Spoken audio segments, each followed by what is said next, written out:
정부가 우유 용도별 가격 차등제를 도입하기로 하면서 젖소를 키우는 농민들의 반발이 커지고 있습니다. 최근 무더위가 이어지면서 영유아를 중심으로 수족구병이 확산하고 있습니다. 코로나19가 재유행하면서 항공사들이 무안공항 국제노선 운항 중단을 검토하고 있습니다. 목포시가 시민소통신문고를 개설하고 다음 달부터 시민들의 의견 청취에 나섭니다. 여러분 안녕하십니까? 목포 MBC 뉴스데스크입니다. 정부가 우유 가격을 정할 때 생산비를 고려하던 기존 가격 연동제를 없애기로 했는데요. 젖소를 키우는 농민들은 낙농산업 기반이 무너질 수 있다고 강하게 반발하며 릴레이 집회를 이어가고 있습니다. 박종호 기자입니다. 40년 가까이 젖소를 키우고 있는 임정복 씨. 새벽부터 일어나 소 먹이를 주고 우유를 짜며 힘들게 일하고 있습니다. 하지만 치솟는 사료값을 감당하지 못해 요즘 걱정이 많습니다. 한 달에 들어가는 사료값만 2,800만 원. 여기다 전기세 등을 포함하면 한 달 내내 일해도 남는 게 거의 없습니다. 사료값이 약 38% 정도 인상 요분이 있었고 조사료가 38%에서 40% 정도, 많이 오른 품목들은 45%까지. 농민들이 애써 짠 우유를 쏟아버립니다. 이유는 정부가 우유 가격을 조정하기 위해 도입하기로 한 용도별 차등 가격제 때문. 차등 가격제는 마시는 우유와 치즈나 버터 등 유제품을 만들 때 사용하는 가공 우유의 가격을 다르게 적용하는 겁니다. 마시는 우유의 경우 기존대로 리터당 1,100원 정도를 적용받지만 가공유는 800원대로 내려갑니다. 낙농가는 사료값 인상 등으로 경영난이 심각한데 우유 가격까지 내려가면 최소한의 생산비조차 건질 수 없어 낙농 기반이 무너질 것이라고 말합니다. 인건비도 엄청나게 올라가지고 현재 저희들 농가들이 마이너스 상태에서 운영을 하고 있습니다. 그래서 이걸 바로잡지 않으면 저희 낙농가는 다 죽습니다. 매년 우유와 유가공품 가격을 정하는 원유 가격 조정 시한은 다음 달 1일로 임박한 상황. 낙농단체들은 정부를 상대로 용도별 차등 가격제 도입 폐지를 계속 요구해 나가기로 했습니다. MBC 뉴스 박종호입니다. 목포의 한 어린이집에서 연장 보육료 보조금을 부당 수령했다는 MBC 보도와 관련해 목포시가 현장 조사에 나섰습니다. 목포시는 해당 어린이집에서 관련 자료 등을 분석한 결과 보조금 일부를 부당 수령한 사실을 확인했으며 청문 절차 등을 거쳐 다음 달 15일까지 최종 행정처분 결정을 내리기로 했습니다. 전남도의회 한숙경 의원이 5인 미만 사업장의 최저임금에 차등 적용해야 한다는 내용의 대정부 건의안을 대표 발의한 것을 놓고 노동계가 반발하고 있습니다. 민주노총 전남본부는 중소소상공인의 어려움은 불공정한 거래 구조와 임대료, 카드 수수료가 주된 이유인데 한 의원은 최저임금을 받고 있는 노동자의 탓으로 돌리고 있다고 비판했습니다. 또 전남의 사업장 82%가 5인 미만 사업장인 현실도 모른 채 민주당이 윤석열 정권의 반노동 정책에 동조하는 것이라고 주장했습니다. 농지법 위반 등의 의혹이 불거져 대기 발령 조치된 전 무안부군수에 대한 전남도 감사가 지연되면서 그 배경에 의문이 제기되고 있습니다. 전라남도는 지난 4일부터 서모 서기관에 대해 감사에 착수한 뒤 나흘 만에 전남도청 복귀와 대기 발령 조치를 했지만 3주가 지나도록 감사 결과 발표와 징계 의결 요구 등 후속 조치를 하지 않고 있습니다. 한편 경찰은 전 무안부군수가 농막에 심었던 소나무와 관련해 청탁금지법과 이해충돌방지법 위반 등의 혐의로 수사를 벌이고 있습니다. 최근 무더위가 이어지면서 영유아를 중심으로 수족구병이 확산하고 있습니다. 수족구병에 걸리면 손과 발, 입 등에 물집이 잡히면서 열이 나는데 면역력이 약한 영유아들에겐 치명적일 수 있어 주의가 필요합니다.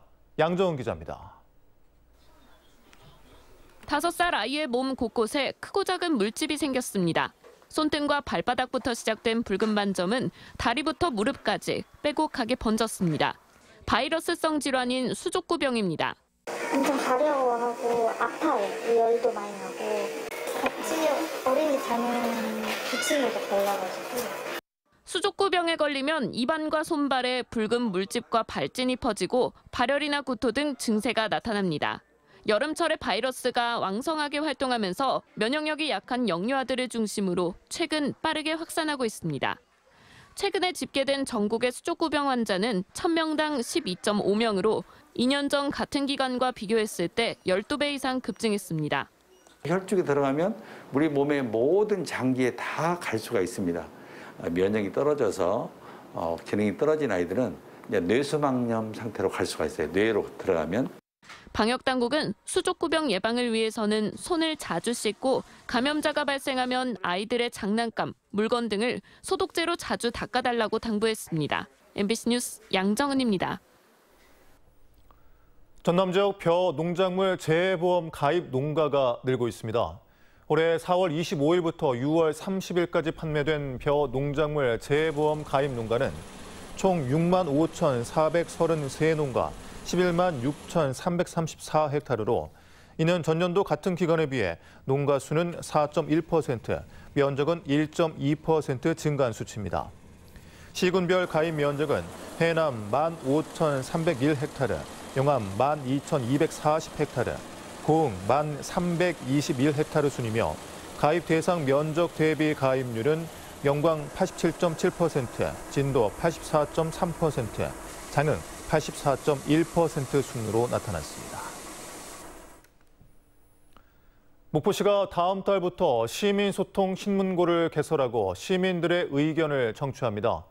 목포시는 민원 중심으로 꾸려졌던 기존 시장에게 바란다와 다수의 지지를 얻어야 성립하는 시민청원을 폐지하고 시민소통 신문고로 일원화해 일반 민원부터 정책 건의까지 접수하기로 했습니다. 민주당 전남도당 차기 위원장에 재선의 신정훈 의원이 합의에 추대됐습니다.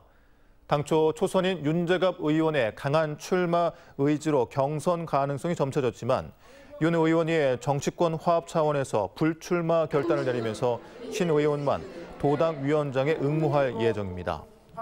민주당 전남도당은 다음 달 1일과 2일 후보 공모를 받아 21일 대의원 대회에서 신임 도당 위원장을 승인할 계획입니다.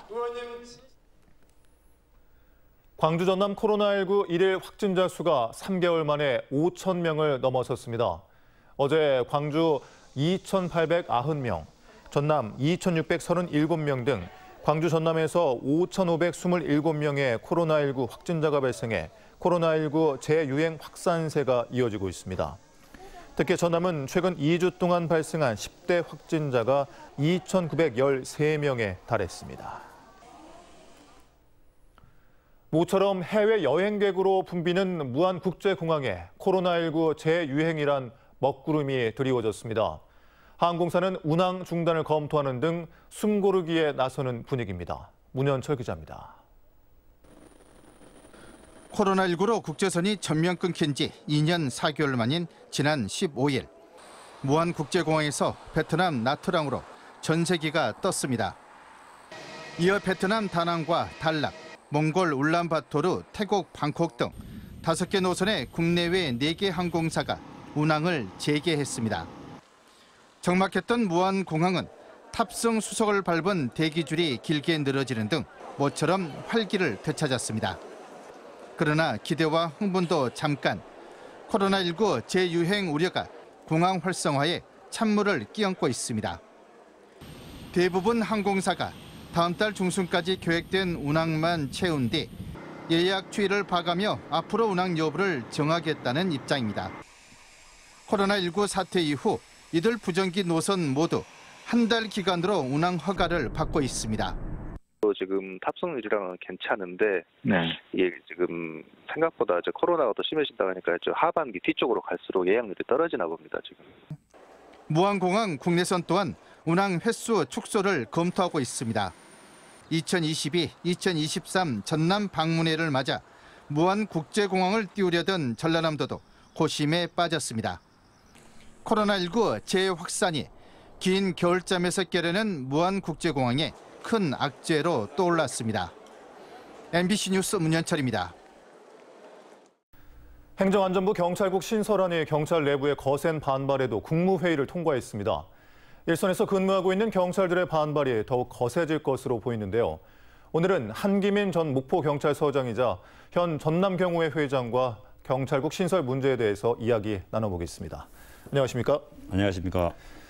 최근 삭발 시위도 하셨죠. 네.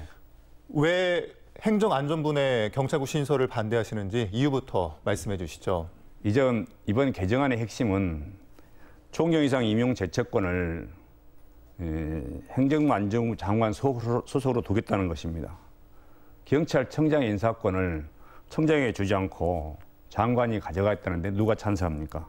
그러면 경찰청장은 조직 장악을 할 수 없죠. 책임은 청장이 지고 권한은 장관이 가겠다는 비정상적인 조직이 됩니다. 그래서 현재 경찰뿐만 아니라 경호회와 국회 등에서 반대하는 것입니다. 네, 전국 경찰서장 회의를 주도한 혐의로 유사면 총경에 대해서는 대기 발령 조치가 좀 내려졌고 또 참석자들에 대해서는 감찰 및 징계가 예정돼 있습니다. 이런 상황 어떻게 보고 계십니까?